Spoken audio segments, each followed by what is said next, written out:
what's going on, man? What's going on? Dante's Boxing Nation. All day, all day.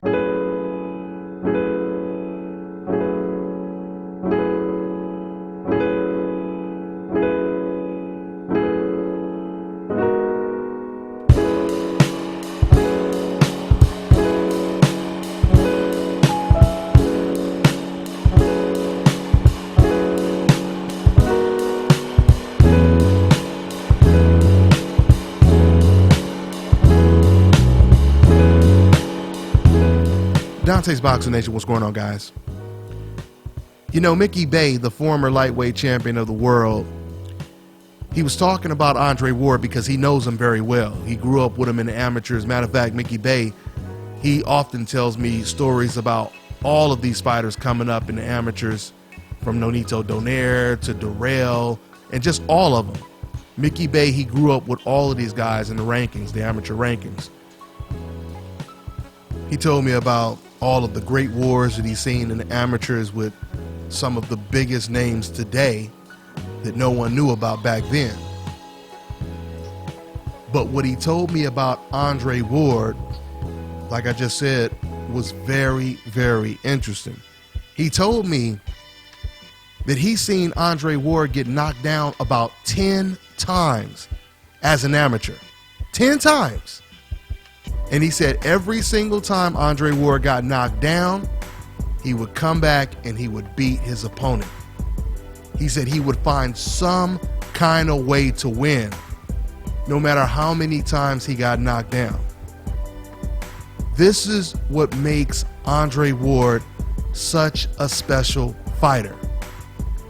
Do you know what type of heart you have to be facing guys? And we're not just talking about tomato cans. You're facing some of the best fighters in the country when it comes to the amateurs. You get knocked down, you come back and you beat them. That shows adversity, and that shows a tremendous amount of heart. That shows that Andre Ward is the type of fighter that is willing to do whatever it takes to win a fight. And it's so crazy because I tell you this all the time. This is the reason why the only way I can see Kovalev winning this fight is with a one-punch knockout, right? Or with multiple knockdowns throughout the fight, which is possible. I do believe that Kovalev will be Andre Ward's most difficult fight. Matter of fact, since Adonis Stevenson just called out Andre Ward, or he called out the winner of Kovalev versus Ward, if hypothetically Stevenson and Ward were to meet up in the ring, I truly believe that Stevenson would be easier than Kovalev for Andre Ward. But I pick Andre Ward to beat them all. So, you know, it's just really interesting when you really think about Andre Ward's career from an amateur to a pro.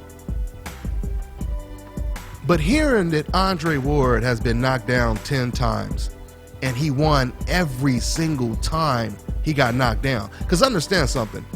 It's normal for boxers, big name boxers, to get knocked down every now and then in an amateur fight. And, well, I mean, I don't want to make it sound like it happens all the time, but, you know, if you told me, you know, Lomachenko or Guillermo Rigo or anybody, if you told me they got knocked down like 2 or 3 times, that wouldn't surprise me. But to hear a fighter got knocked down 10 times, he came back and won, that tells us something about Andre Ward that now we know about him. We don't know if Sergey Kovalev, how does he react when he gets knocked down in a fight? I'm talking about getting knocked down against a guy on Andre Ward's level, a guy on Adonis Stevenson's level, right? How does Sergey Kovalev deal with that type of adversity in the ring? I believe we know how Andre Ward would react. Now, of course, getting hit with a shot you don't see at all, that's a whole different ball game, because it could be just complete lights out. But getting staggered and hurt real bad, beating a standing 8 count, getting hit with a whole bunch of body shots and feeling your body break down as the rounds progress, how do you deal with that type of adversity? And this is what we're going to see with Sergey Kovalev next weekend. So it'll be really, really interesting. That's pretty much all I got for now, and I just wanted to share that story with you guys. We'll be talking a lot more about this fight next week on my show, Dante's Boxing Nation radio show. But that's all I got for now, guys. I'm on to the next one.